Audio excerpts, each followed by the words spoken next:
let's talk Alien Covenant. Alien Covenant is the sequel to the movie Prometheus, which is the prequel to the movies Alien, Aliens, Alien Cubed, and Alien Requiem, and Alien Resurrection, excuse me. And then Alien vs. Predator and Alien vs. Predator Requiem are also movies that came out with an alien in it. Alien.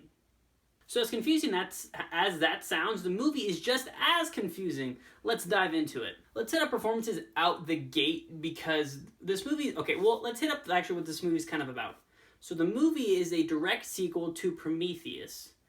And Prometheus is kind of going over the origins of the Xenomorph, the alien that bursts out of... Well, the face huggers and the alien that bursts out of the chest. So that is what the Prometheus is trying to do. And then this one's kind of going on that...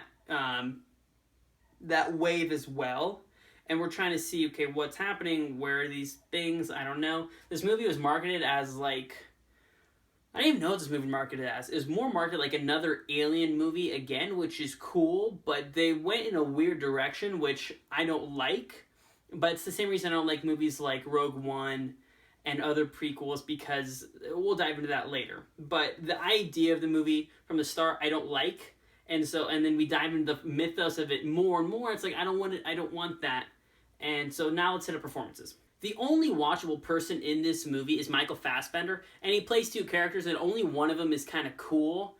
There's David, and then he plays Walter as well. And in this, he's the synthetic, David's the synthetic, whom Prometheus created the alien, pretty much. And in this movie, he's kind of like trying to perfect his formula, or whatever. And then Walter is the synthetic that's on the good guy's side. And then they have a fight in the middle. Apparently, like a nice kung fu fight that you can barely understand. It's incoherent as hell. So that happened. And then we have J.V. Ripley. I don't even fucking remember her name. They tried to make us care about her. They're like, oh, James Franco died. Remember he was in, Dawn of the Planet, or Rise? No, it might have been Rise of the Planet of the Apes. And he was also Harry Osborn, and now he's dead. Oh no, it's like, I don't care. And then there was the dude from the Will Ferrell dinosaur movie, Lost something. I'll put his... I don't even care. I'm not even gonna put the name. I thought about doing that thing where the name's there. Not even doing that. He was in the movie. He was kind of cool. The leader was this guy. So James Franco died, and then the leader, a new guy, comes up. And he's like, I'm a man of faith. I believe in God, and they don't think I can do this because I'm a man of God. They don't think I can make rational decisions based on my beliefs. It's like, wait, what? No one said that, and no one cared. It's like, what are you doing? Like, this is so weird. And then the overall format of the movie feels like three different movies. So the initial part of the movie is the ship gets all fucked up, and then they're like, oh, bro, what we can do? We don't want to go back in the pods because we're 7 years away from our destination. It's a colonization group. And so then it's like, hey, there's a planet right here. We can go chill there. It looks like super chill. Let's go there. And it's like, all right, bro, we'll go. Boom, they all chill there. And then it's an exploration of a new planet. And then they find some new xenomorph type things. Cool, fine, whatever. And then literally, like right as like the first act ends, they go to like a completely separate part of the planet. And it's like Alien in Rome. And so we're kind of getting more like Alien vibes, because it's like kind of them, it's the alien picking them off one at a time, stuff like that, and that's kind of cool.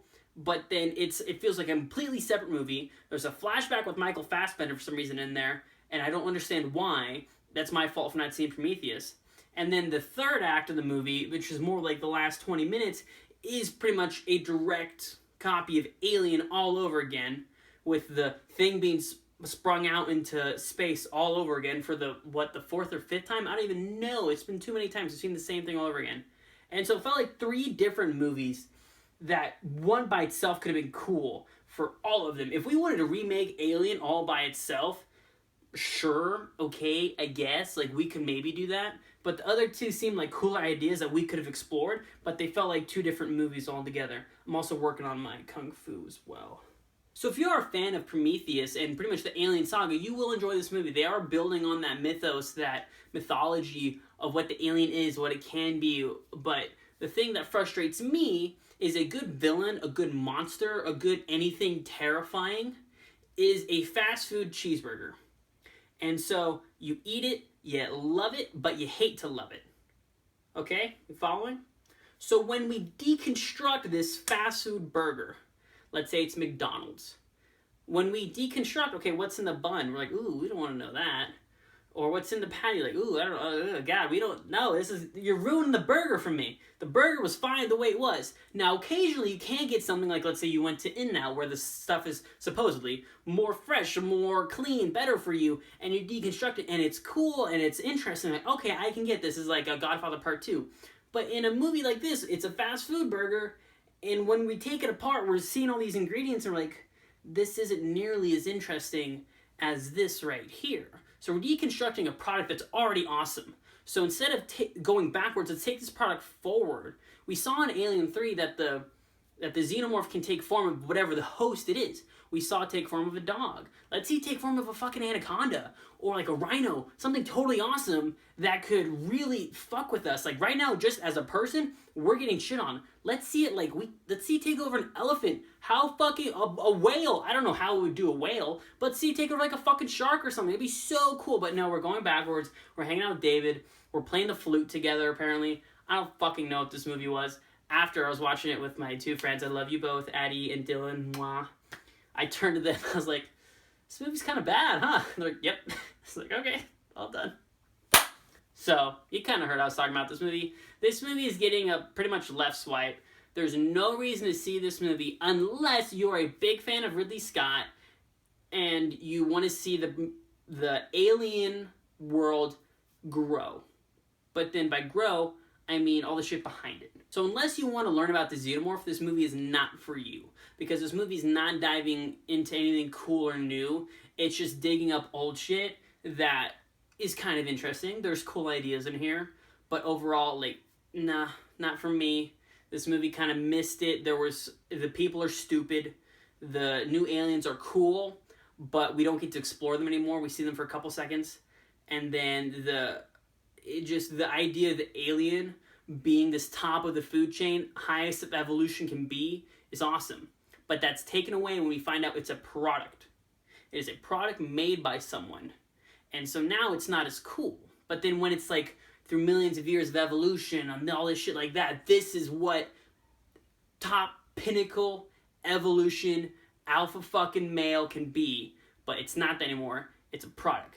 And because of that, this movie kind of loses me. And pretty much the idea. The execution's okay at best.